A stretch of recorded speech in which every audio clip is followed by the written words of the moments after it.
Fadila Sarwatuzaki dengan NIM 222100012.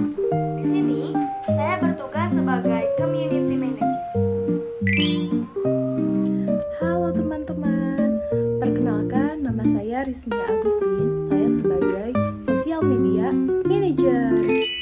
Halo, saya Rasa Amelie Sumri berperan sebagai analis dan spesialis sosial media. Halo, nama saya Asep Hairul Koswara dengan NIM 222100098 dari kelas A1 PBSI 2022. Di sini saya bertugas sebagai desainer grafis atau video editor. Halo semuanya, perkenalkan nama saya Beli Septiani, saya sebagai content creator.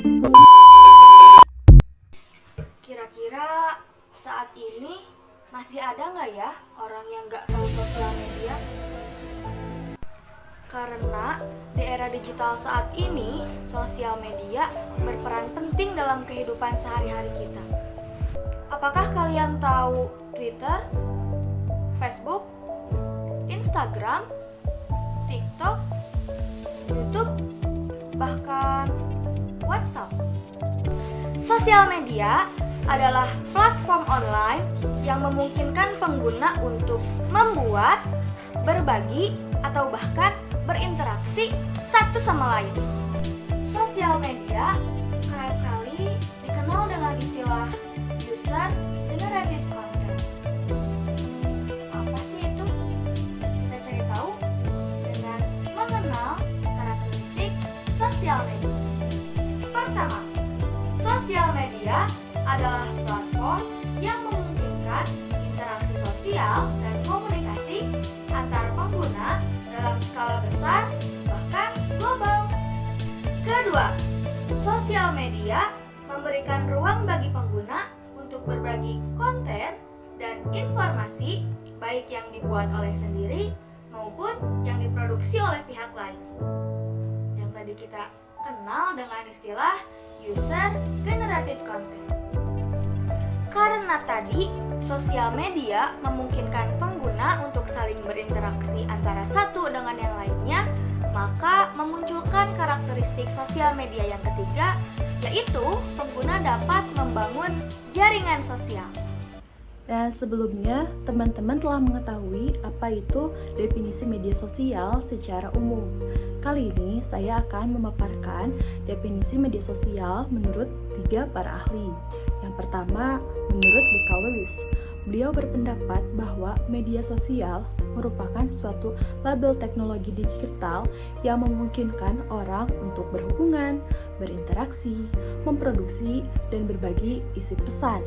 Lalu yang kedua, menurut Chris Brogan, beliau berpendapat bahwa media sosial adalah seperangkat alat komunikasi dan kolaborasi baru yang memungkinkan untuk melakukan berbagai jenis interaksi yang sebelumnya tidak tersedia bagi orang awam.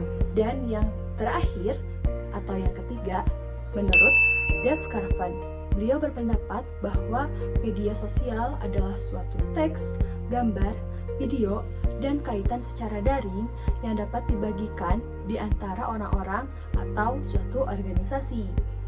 Itulah 3 pendapat media sosial menurut para ahli. Sejarah sosial media.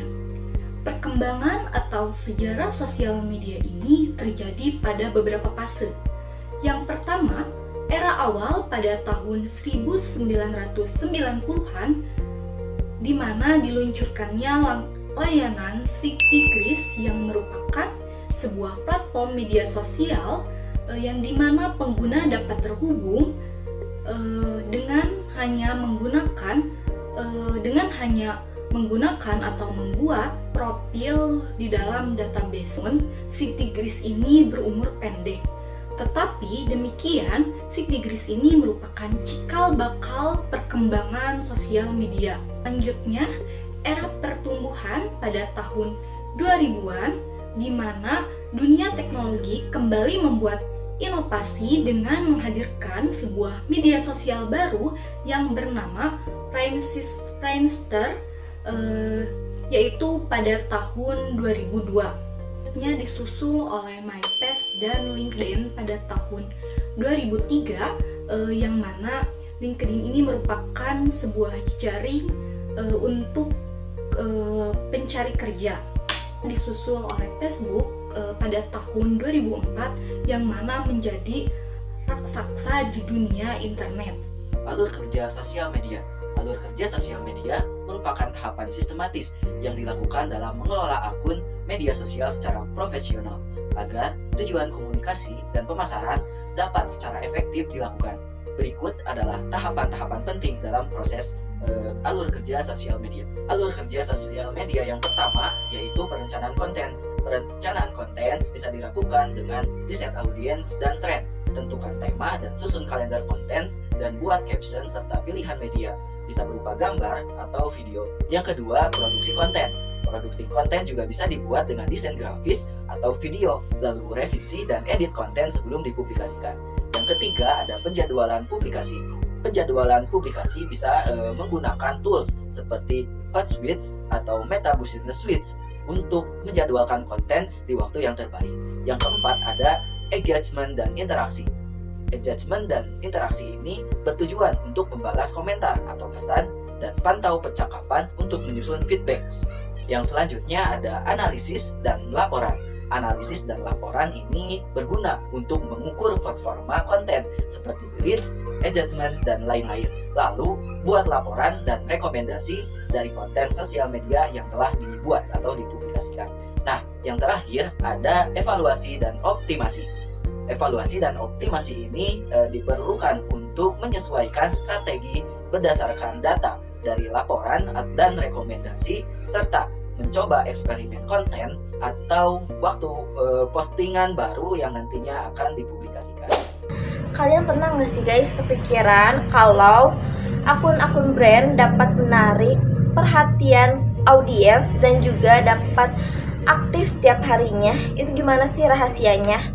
Nah, rahasianya itu ada di balik orang-orang yang bekerja di balik layar. Yang pertama ada social media manager, yaitu yang bertugas untuk mengelola strategi keseluruhan sosial media, memimpin tim sosial media, bertanggung jawab atas performa konten, dan menyusun laporan ke manajemen. Lalu yang kedua ada content creator, yaitu membuat konten visual seperti gambar atau video dan juga teks. Lalu mengikuti tren terbaru, dan yang terakhir berkolaborasi dengan tim desain dan copywriting.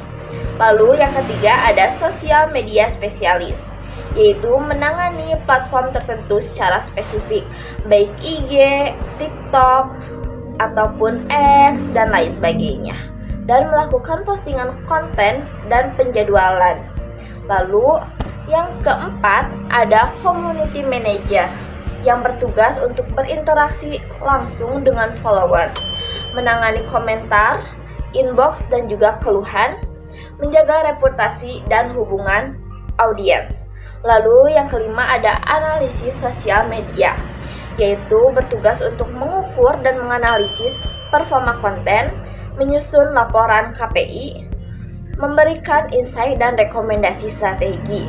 Lalu yang keenam ada desainer grafis atau video editor. Tugasnya itu sebagai mendesain konten visual untuk sosial media, membuat ilustrasi, animasi, ataupun video pendek. Lalu terakhir bekerja sama dengan content creator dan copywriter.